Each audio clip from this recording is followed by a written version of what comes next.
Good evening. Tonight we're reading Little Women by Louisa May Alcott. Chapter 1, Playing Pilgrim. Christmas won't be Christmas without any presents, grumbled Jo, lying on a rug. It's so dreadful to be poor, sighed Meg, looking down at her old dress. I don't think it's fair for some girls to have plenty of pretty things and other girls nothing at all, added little Amy, with an injured sniff. We've got Father and Mother and each other, said Beth, contentedly, from her corner. The four young faces on which the firelight shone brightened at the cheerful words, but darkened again as Jo said sadly, We haven't got Father, and shall not have him for a long time. She didn't say perhaps never, but each silently added it, thinking of Father far away where the fighting was. Nobody spoke for a minute. Then Meg said in an altered tone, You know the reason Mother proposed not having any presents this Christmas was because it is going to be a hard winter for everyone, and she thinks we ought not to spend money for pleasure when our men are suffering so in the army. We can't do much, but we must make our little sacrifices not to do it gladly. But I am afraid I don't. And Meg shook her head, and she thought regretfully of all the pretty things she wanted. But I don't think the little we should spend would do any good. We've each got $1, and the army wouldn't be much helped by our giving that. I agree not to expect anything from Mother or you, but I do want to buy Undine and Sintram for myself. I've wanted it for so long, said Jo, who was a bookworm. I plan to spend mine on new music, said Beth, with a little sigh, which no one heard but the hearth-brush and kettle-holder. I shall get a nice box of Faber's drawing pencils. I really need them, said Amy, decidedly. Mother didn't say anything about our money, and she won't wish us to give up everything. Let's each buy what we want and have a little fun. I'm sure we work hard enough to earn it, cried Jo, examining the heels of her shoes in a gentlemanly manner. I know I do, teaching those tiresome children nearly all day when I'm longing to enjoy myself at home, began Meg, in the complaining tone again. You don't have half such a hard time as I do, said Jo. How would you like to be shut up for hours with a nervous, fussy old lady who keeps you trotting, is never satisfied, and worries you until you're ready to fly out of the window or cry? It's not to fret, but I do think washing dishes and keeping things tidy is the worst work in the world. It makes me cross, and my hands get so stiff. I can't practice well at all. And Beth looked at her rough hands with a sigh that anyone could hear that time. I don't believe any of you suffer as I do, cried Amy, for you don't have to go to school with impertinent girls who plague you if you don't know your lessons, and laugh at your dresses, and label your father if he isn't rich, and insult you when your nose isn't nice. If you mean libel, I'd say so, and not talk about labels, as if Papa was a pickle bottle, advised Jo, laughing. I know what I mean, and you needn't be so satirical about it. It's proper to use good words and improve your vocabulary, returned Amy with dignity. Don't peck at one another, children. Don't you wish we had the money Papa lost when we were little, Jo? Dear me, how happy and good we'd be if we had no worries, said Meg, who could remember better times. You said the other day you thought we were a deal happier than the King children, for they were fighting and fretting all the time, in spite of their money. So I did, Beth. Well, I think we are, for though we do have to work, we make fun for ourselves, and are a pretty jolly set, as Jo would say. Jo does use such slang words, observed Amy, with a reproving look at the long figure stretched out on the rug. Jo immediately sat up, put her hands in her pockets, and began to whistle. Don't, Jo, it's so boyish. Oh, that's why I do it. I detest rude, unladylike girls. I hate affected, nimmy-pimmy chits. Birds in their little nests agree, sang Beth, the peacemaker, with such a funny face that both sharp voices softened to a laugh, and the pecking ended for that time. Really, girls, you are both to be blamed, said Meg, beginning to lecture in her elderly sister fashion. You are old enough to leave off boyish tricks and to behave better, Josephine. It didn't matter so much when you were a little girl, but now you are so tall, and turn up your hair. You should remember that you are a young lady." "I'm not, and if turning up my hair makes me one, I'll wear it in 2 tails until I'm 20, cried Jo, pulling off her net and shaking down her chestnut mane. "I hate to think I've got to grow up and be Miss March and wear long gowns and look as prim as a China aster. It's bad enough to be a girl anyway, when I like boys' games and work and manners. I can't get over my disappointment in not being a boy, and it's worse than ever now, for I'm dying to go and fight with Papa, and I can only stay at home and knit like a poky old woman." And Jo shook the blue army sock until the needles rattled like castanets, and her ball bounded across the room. "Poor Jo, it's too bad, but it can't be helped, so you must try to be contented with making your name boyish and playing brother to us girls," said Beth, stroking the rough head at her knee with a hand that all the dishwashing and dusting in the world could not make ungentle in its touch. "As for you, Amy," continued Meg, "you are altogether too particular and prim. Your airs are funny now, but you'll grow up an affected little goose if you don't take care.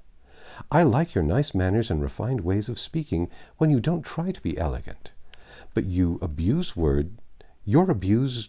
absurd words are as bad as Jo's slang."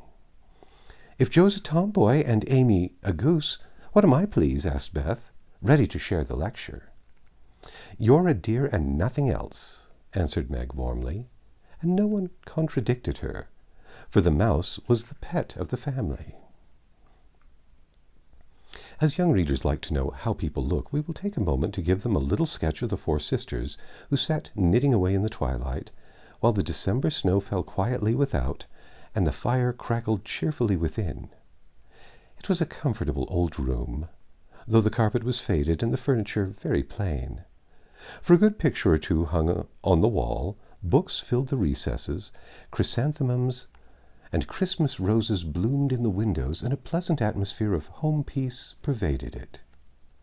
Margaret, the eldest of the 4, was 16 and very pretty, being plump and fair, with large eyes, plenty of soft brown hair, a sweet mouth, and white hands, of which she was rather vain. 15-year-old Jo was very tall, thin, and brown, and reminded one of a colt, for she never seemed to know what to do with her long limbs, which were very much in her way. She had a decided mouth, a comical nose, and sharp gray eyes which appeared to see everything, and were by turns fierce, funny, or thoughtful. Her long, thick hair was her one beauty, but it was usually bundled into a net to be out of her way. Round shoulders had Jo, big hands and feet, a flyaway look to her clothes, and the uncomfortable appearance of a girl who was rapidly shooting up into a woman and didn't like it. Elizabeth, or Beth as everyone called her, was a rosy, smooth-haired, bright-eyed girl of 13, with a shy manner, a timid voice, and a peaceful expression, which was seldom disturbed. Her father called her Little Tranquillity, and the name suited her excellently, for she seemed to live in a happy world of her own, only venturing out to meet the few whom she trusted and loved.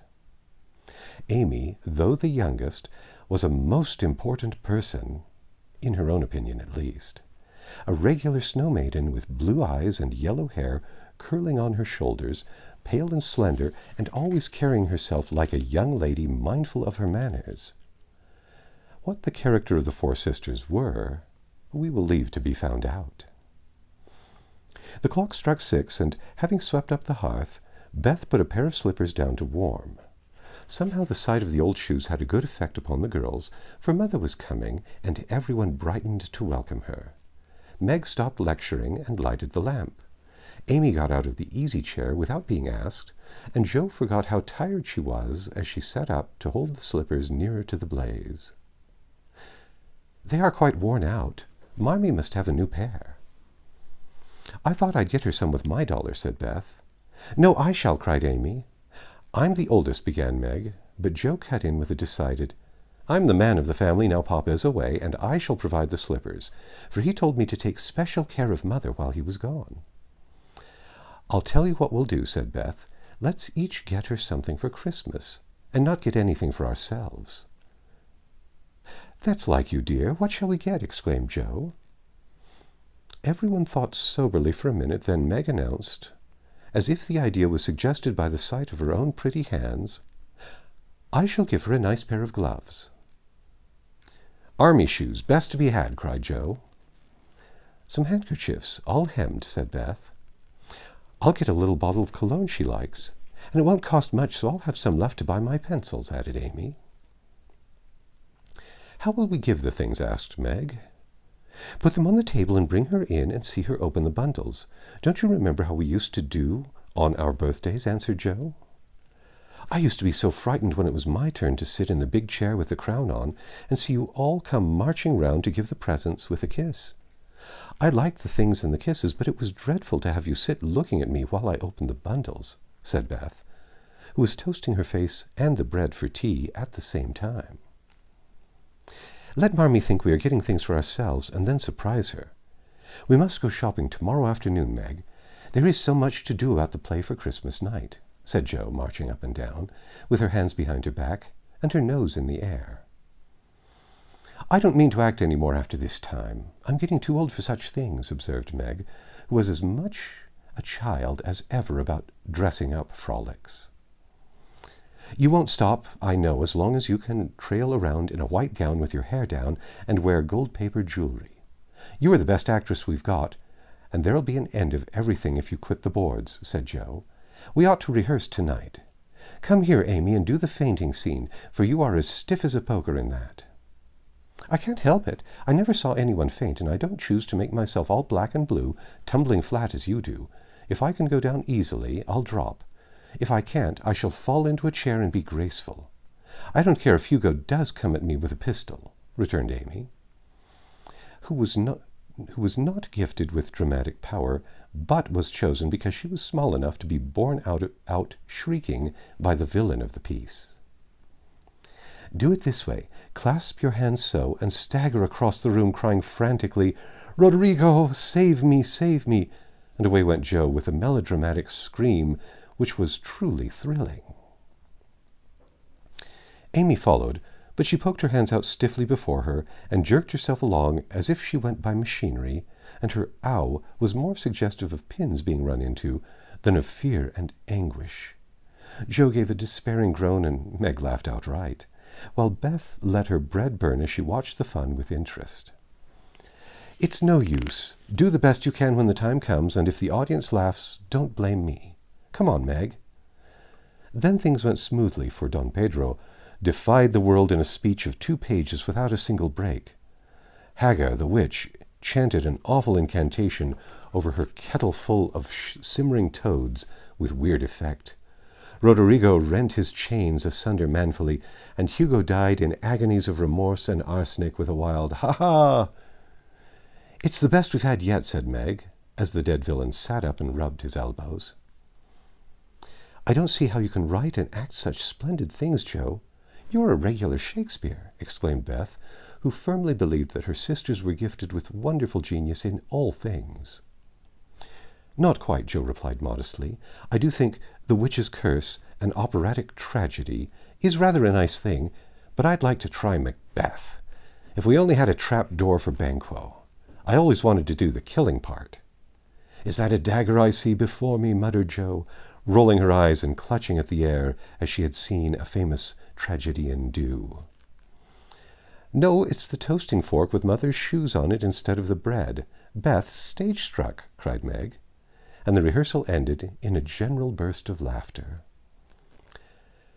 "Glad to find you so merry, my girls," said a cheery voice at the door, and actors and audience turned to welcome a tall, motherly lady with a "Can I help you?" look about her, which was truly delightful. She was not elegantly dressed, but a noble-looking woman, and the girls thought the grey cloak and unfashionable bonnet covered the most splendid mother in the world. "Well, dearies, how have you got on today? There was so much to do getting the boxes ready to go tomorrow that I hadn't come home to dinner. Has anyone called, Beth? How is your cold, Meg? Jo, you look tired to death. Come and kiss me, baby." While making these maternal inquiries, Mrs. March got her wet things off, her warm slippers on, and sitting down in the easy chair, drew Amy to her lap, preparing to enjoy the happiest hour of her busy day. The girls flew about, trying to make things comfortable, each in her own way. Meg arranged the tea table, Jo brought the wood and set chairs, dropping, overturning, and clattering everything she touched. Beth trotted to and fro between parlor and kitchen, quiet and busy, while Amy gave directions to everyone as she sat with her hands folded. As they gathered about the table, Mrs. March said with a particularly happy face, "I've got a treat for you after supper." A quick, bright smile went around like a streak of sunshine. Beth clapped her hands, regardless of the biscuit she held, and Jo tossed up her napkin, crying, "A letter! A letter! 3 cheers for Father!" "Yes, a nice long letter. He is well and thinks he shall get through the cold season better than we feared.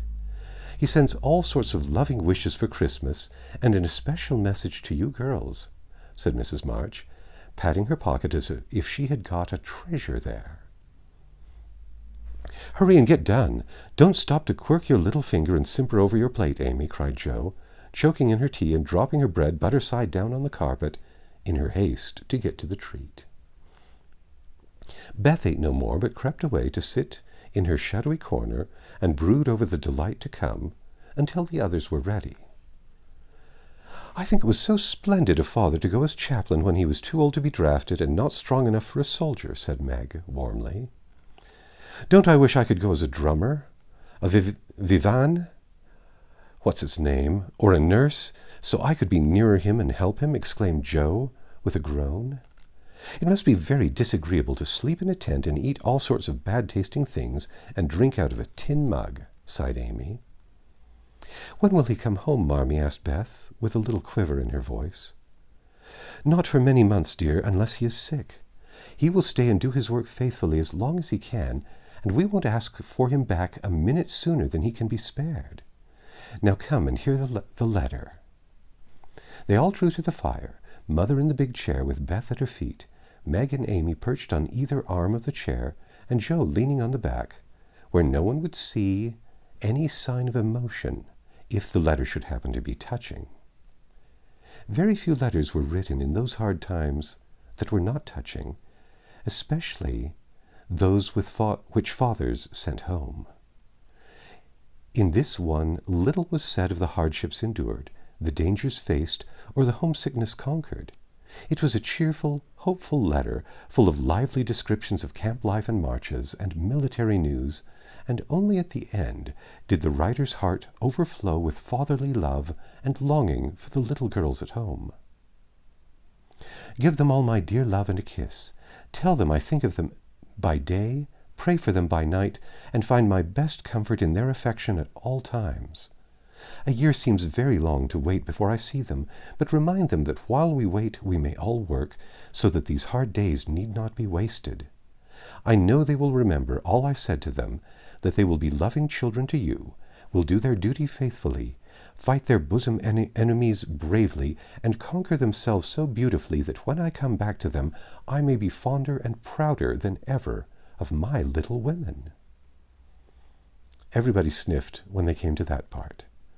Jo wasn't ashamed of the great tear that dropped off the end of her nose, and Amy never minded the rumpling of her curls as she hid her face on her mother's shoulder and sobbed out, "I am a selfish girl, but I'll truly try to be better so he mayn't be disappointed in me by and by."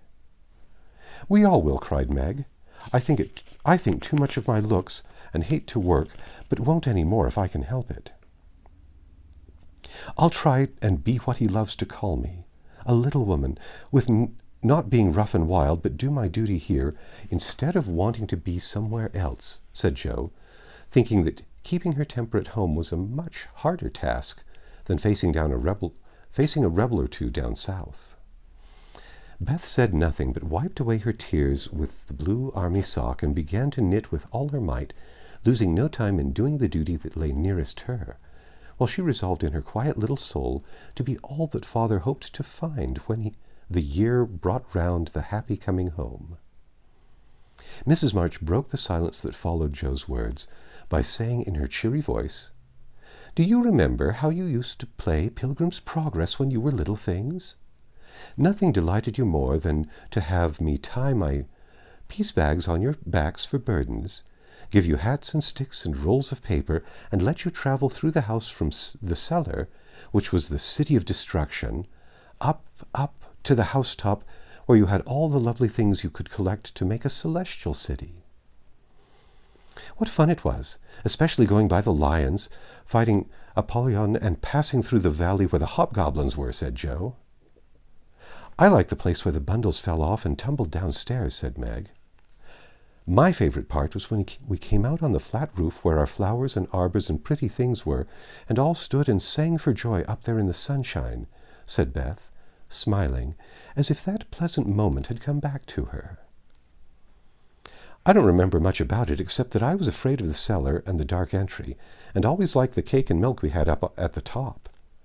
If I wasn't too old for such things, I'd rather like to play it over again, said Amy, who began to talk of renouncing childish things at the mature age of 12. We are never too old for this, my dear, because it is a play we are all playing all the time in one way or another. Our burdens are here, our road is before us, and the longing for goodness and happiness is the guide that leads us through many troubles and mistakes to the peace which is a true celestial city. Now, my little pilgrims, suppose you begin again, not in play but in earnest, and see how far you can get before Father comes home. Really, Mother, where are our bundles? Asked Amy, who was a very literal young lady. Each of you told me what your burden was just now, except Beth. I rather think she hasn't got any, said her mother. Yes, I have. Mine is dishes and dusters and envying girls with nice pianos and being afraid of people. Beth's bundle was such a funny one that everybody wanted to laugh, but nobody did, for it would have hurt her feelings very much. Let us do it, said Meg thoughtfully. It is only another name for trying to be good, and the story may help us, for though we do want to be good, it's hard work and we forget, and don't do our best. We were in the slough of despond tonight, and Mother came home and pulled us out, as Help did in the book. We ought to have our roll of directions like Christian.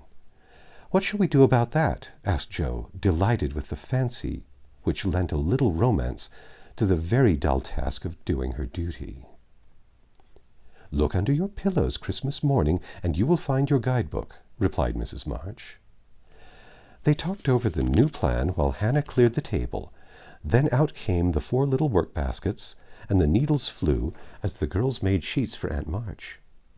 It was uninteresting sewing, but tonight no one grumbled.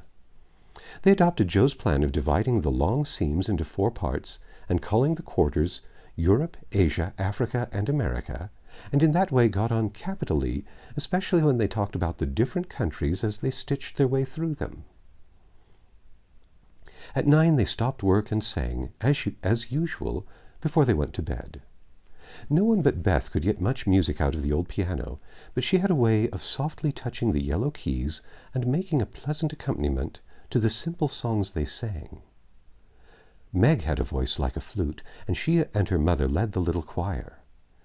Amy chirped like a cricket, and Jo wandered through the airs at her own sweet will, always coming out at the wrong place with a croak or a quaver that spoilt the most pensive tune. They had always done this from the time they could lisp, "Crinkle, crinkle, little tar," and it had become a household custom, for the mother was a born singer. The first sound in the morning was her voice as she went about the house singing like a lark, and the last sound at night was the same cheery sound, for the girls never grew too old for that familiar lullaby. That's the end of Chapter 1. Come back tomorrow and we'll read Chapter 2, A Merry Christmas.